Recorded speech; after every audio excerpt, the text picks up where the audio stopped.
For more than a century, the CAR has won almost every argument about how humans should move through cities, and it won that argument fairly. The internal combustion engine, and later the battery pack, solved a problem that no other technology could touch at scale, turning stored energy into motion across pavement that already existed almost everywhere. Roads are one of the oldest pieces of infrastructure on the planet, and every country on Earth has already paid for them. That is not an accident. That is decades of engineering discipline compounding into something almost invisible because it works so well. Engineers love the car because a wheeled vehicle only has to solve one physics problem: friction against a flat surface, instead of fighting gravity directly. Manufacturers love the car because a single factory line can stamp out thousands of nearly identical vehicles a day, each one cheaper than the last. Governments love the car because taxing fuel and registering vehicles built the single largest funding source for public infrastructure in modern history. Picture a highway system like a circulatory system for an entire economy. Millions of vehicles a day, moving along paths built once and used for generations. So why didn't anyone solve the traffic problem sooner if the flaws were this obvious? Because for most of the last century, there was no serious alternative. Building an aircraft a normal commuter could operate, insure, and afford was not almost impossible. It was completely impossible. Here is the part that most people get wrong. The incumbent system is not being replaced because it failed. It is being challenged because it succeeded so completely that it ran into limits success itself created.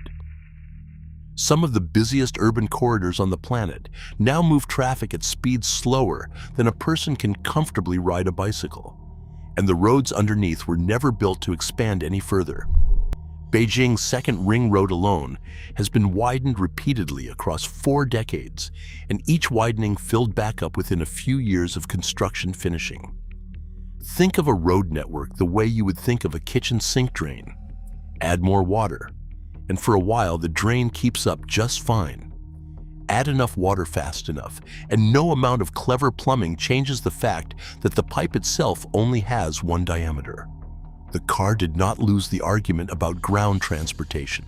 It won so completely that the ground itself is no longer enough space to work with. That success created a ceiling nobody could raise. And what happens next is bigger than Detroit or Wolfsburg has been willing to admit. The flaw sitting underneath the modern road network is not mechanical. It is geometric, and geometry does not negotiate. A city can widen a highway, but it cannot widen the actual land underneath a downtown core without demolishing the buildings that make the city worth visiting in the first place. Drivers in Beijing lose more than 100 hours a year sitting in congestion, roughly the equivalent of 4 full days spent parked, engine idling, going nowhere. That is not a scheduling inconvenience. That is 4 days a year subtracted from every commuter's life, every single year, indefinitely. This is not about inconvenient commutes. It is about a transportation system that has physically run out of room to grow. Guangzhou's metro area alone holds more than 19 million people packed into denser space than most entire countries manage across their whole territory. Imagine fitting the population of a mid-sized nation into a handful of connected districts. Every additional lane added to relieve that pressure gets consumed by new drivers within a few years, a pattern traffic engineers have documented so consistently, it has its own name: induced demand. The economic cost compounds the same way. Chinese transportation researchers have estimated that congestion in the country's largest cities drains tens of billions of dollars a year in lost productivity, wasted fuel, and missed deliveries. A bill paid quietly, city by city, without ever showing up as a single dramatic headline. Manufacturers watch delivery windows slip and factory schedules absorb delay after delay, treating gridlock as a fixed cost of doing business rather than a problem anyone expected to actually solve. Ambulance response times in some of the densest districts slowed by measurable minutes during peak hours, minutes that matter enormously in an emergency and cannot be recovered once lost. Now, here is the part that changes the entire equation. If the problem is not the vehicle, but the surface the vehicle is confined to, then the obvious question stops being, how do we build a better car, and starts being something almost nobody in the automotive industry was structurally positioned to ask. What if the vehicle simply stopped needing the surface at all? That question sat mostly unanswered for decades, treated as a novelty rather than an engineering target. In 2018, a small aerospace startup in Guangzhou began answering that question with data that was harder to dismiss than anything the field had seen before. Number 10. EHang EH216-S. That startup was EHang, based in Guangzhou, working alongside China's Civil Aviation Administration on a certification process that had never been attempted for a passenger-carrying autonomous aircraft anywhere in the world. The core idea sounds almost too simple once you hear it. Instead of building one enormous engine to lift a vehicle, distribute the lifting work across many small, independent electric rotors, the same way a drone you might fly in your backyard already does. Earlier attempts at personal flight failed for one consistent reason: a single point of failure.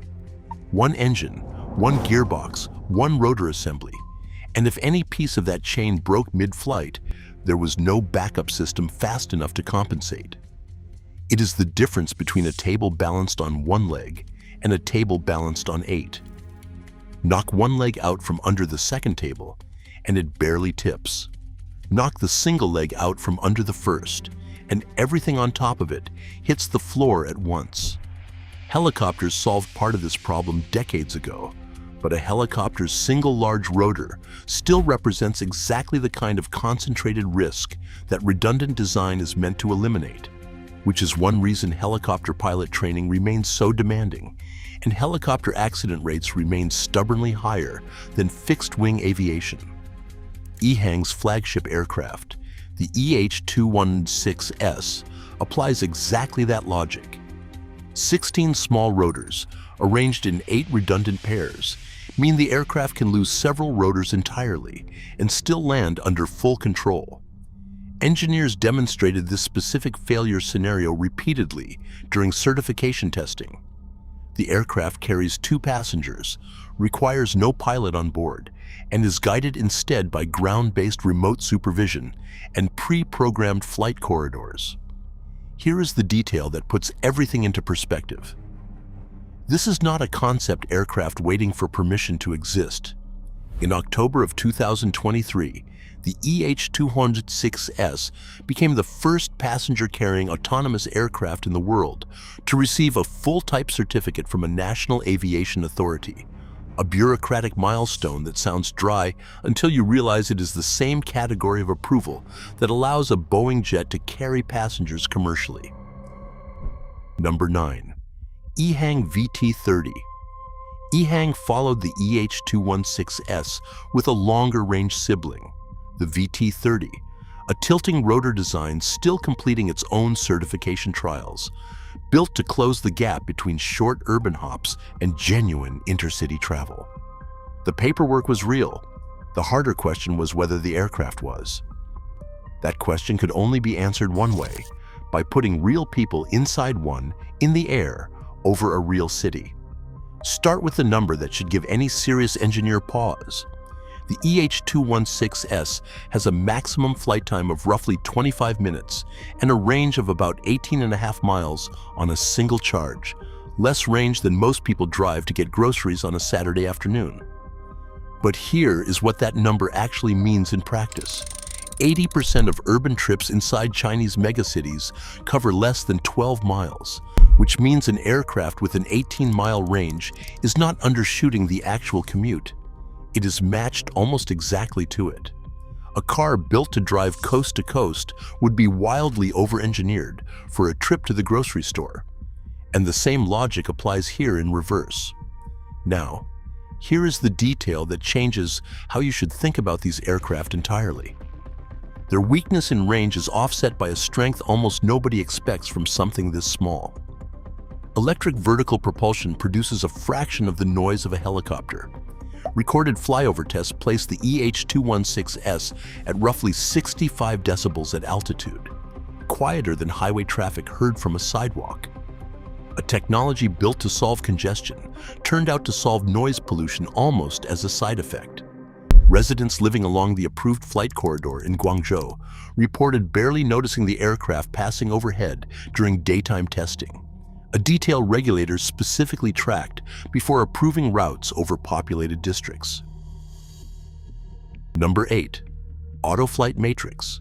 The most dramatic proof of how far the underlying engineering has scaled arrived with AutoFlight's Matrix, unveiled as the largest electric vertical takeoff aircraft built anywhere to date.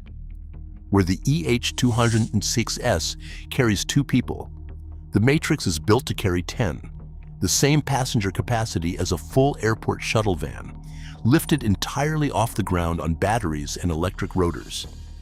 That scaling did not happen automatically.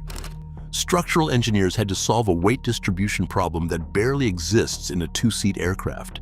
10 adult passengers shift a vehicle's center of gravity constantly, and the airframe has to compensate for that shift in real time, continuously, without anyone on board noticing anything happened at all. Think of trying to balance a serving tray while 10 people keep leaning left and right without warning, and the tray never tips. The question was no longer whether electric vertical flight worked. The question was how quickly it could move from prototype to something a paying passenger could actually book. That answer was already being written on the ground, in cities most people had never thought to look at. Number 7. EHang EH216-S. In Hefei, in Anhui Province, EHang began running commercial low-altitude tourism flights with the EH216-S in 2024, carrying passengers over a fixed scenic corridor along the city's Riverside district at a cruising altitude of roughly 1,000 feet, about the height of a 70-story building, held steady the entire flight. Guangzhou followed with its own approved route soon after, turning a certification milestone into an actual, bookable ticket. The field matched the forecast. That distinction matters more in aviation than in almost any other industry, because a laboratory result and a certified commercial flight are separated by an enormous gap in regulatory scrutiny, flight hour logs, weather variance, battery degradation across hundreds of real cycles. Not the small handful of controlled test flights a company can stage for a press event. Part of what allowed this jump from prototype to passenger service so quickly was a manufacturing detail. EHang built in from day one. The EH216-S uses largely off-the-shelf electric motor and battery components already produced at scale for the broader Chinese electric vehicle industry, rather than custom aerospace parts built one at a time. As one certification engineer involved in the process put it, the hardest problems were regulatory, not electrical. The aircraft was ready long before the paperwork was. China's aviation regulator has published flight hour and incident data from these commercial routes in open civil aviation filings, giving outside analysts a way to check the numbers independently, rather than taking manufacturer claims on faith. Those filings recorded thousands of completed passenger flights across the first year of commercial operation, with no fatal incidents logged. A track record aviation analysts consider unusually clean for a first-generation certified aircraft category. If a fully autonomous, quiet 2-seat aircraft already flying paying passengers over a Chinese river surprised you, the next part is going to be even harder to believe. Hit subscribe so you're there when we cover it. Number 6. TCab Tech E20. Meanwhile, in Shanghai, a separate company, TCab Tech, was testing its own air taxi prototype, the E20, backed by state investment funds and aimed squarely at the same short-hop urban corridor market EHang had just proven was commercially viable. Shanghai's dense financial district made an especially attractive testing ground, since a short flight there could bypass some of the worst surface congestion in the entire country. It started with one application where curiosity and tourism revenue mattered more than raw range. Then it spread outward from there. The claim now had receipts. More than 800 international patent families now cite low-altitude electric aircraft technology filed by Chinese manufacturers since 2020, spread across markets including the United States, the European Union, and Southeast Asia. These are not academic citations. These are legal and financial commitments made by companies willing to spend years and millions of dollars defending intellectual property they believe is about to become commercially essential. Number 5. XPeng AeroHT land aircraft carrier. XPeng's aviation division, AeroHT, committed the most theatrical version of this bet with its land aircraft carrier, a six-wheeled ground vehicle that drives normally on the highway, then opens its rear compartment to release a fully separate two-seat flying module that detaches, takes off, and flies independently. The company has stated a production target of 2026 for limited delivery. Number 4. GAC Govee AirCab.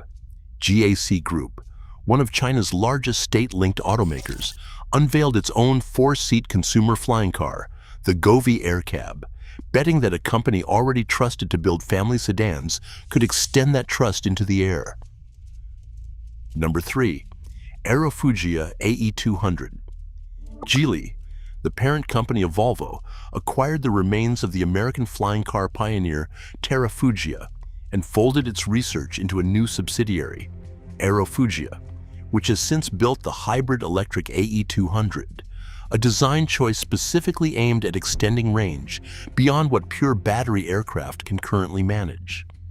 A fourth entrant, Volant Aerotech, developed the VE25, a tilt-rotor aircraft that shifts its propeller orientation mid-flight the same way a helicopter's rotor tilts forward to convert lift into forward thrust, a design meant to combine vertical takeoff with the cruising efficiency of a fixed-wing plane.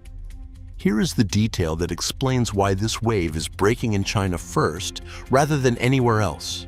The country's aviation regulator created a dedicated low-altitude economy policy framework in 2023, opening commercial airspace below 1,000 feet to exactly this category of aircraft years before most Western regulators had drafted equivalent rules. Several provincial governments followed with direct subsidies for vertiport construction, treating the infrastructure the same way earlier administrations once treated electric vehicle charging networks. In any market where regulatory approval arrives years ahead of competitors, that head start is not a trend. It is a competitive pressure no serious aircraft manufacturer can afford to ignore. Independent aviation research groups have cross-published patent filing counts and certification timelines from public government databases, allowing anyone to verify these numbers rather than relying on company press releases alone. And none of that explains the single most extreme number on this entire list. Industry analysts project China's low-altitude economy, the broad category covering drones, air taxis, and flying cars, could reach a market value exceeding $150 billion annually by 2030, roughly comparable to the entire current global commercial airline industry's yearly revenue.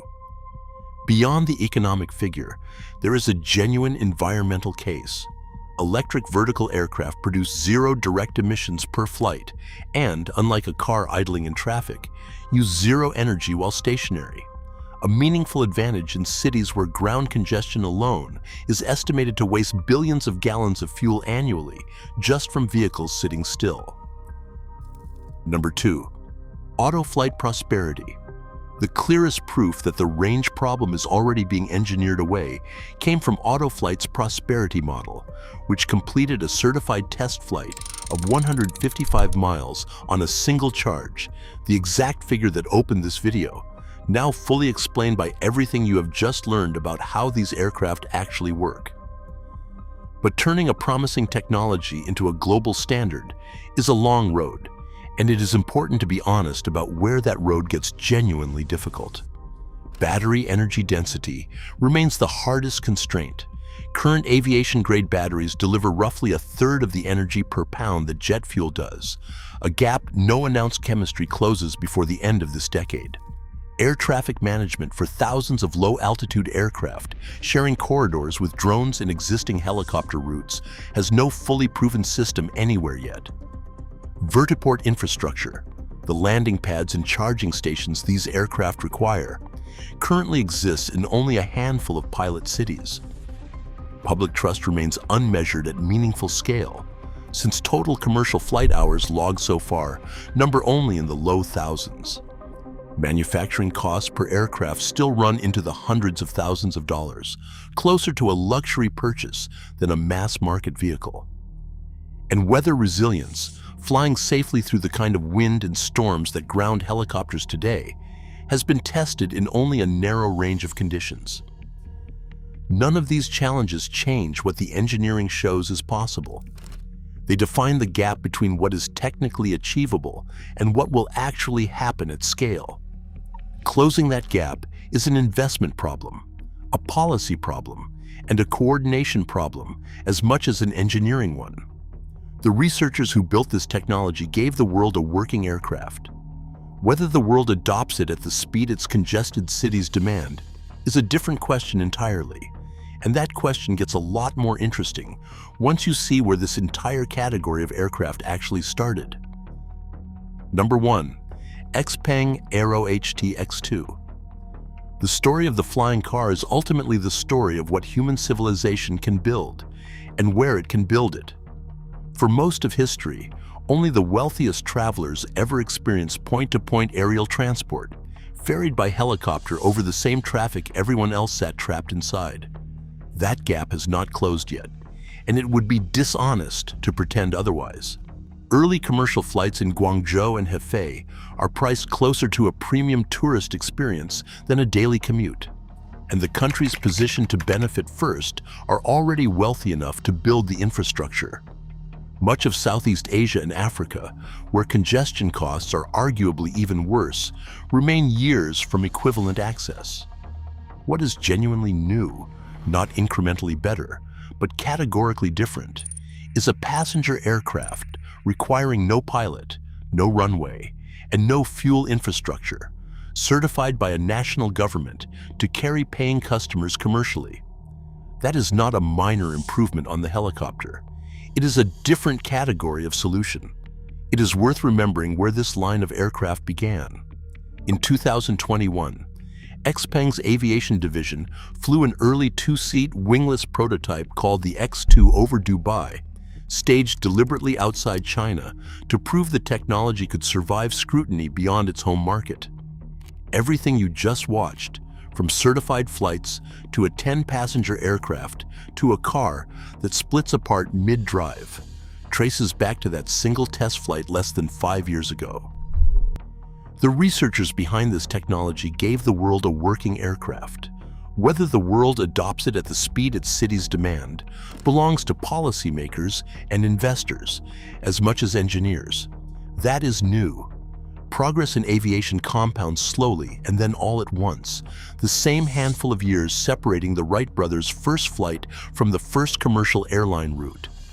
If low-altitude flight follows that curve, the aircraft on this list may look primitive within a decade.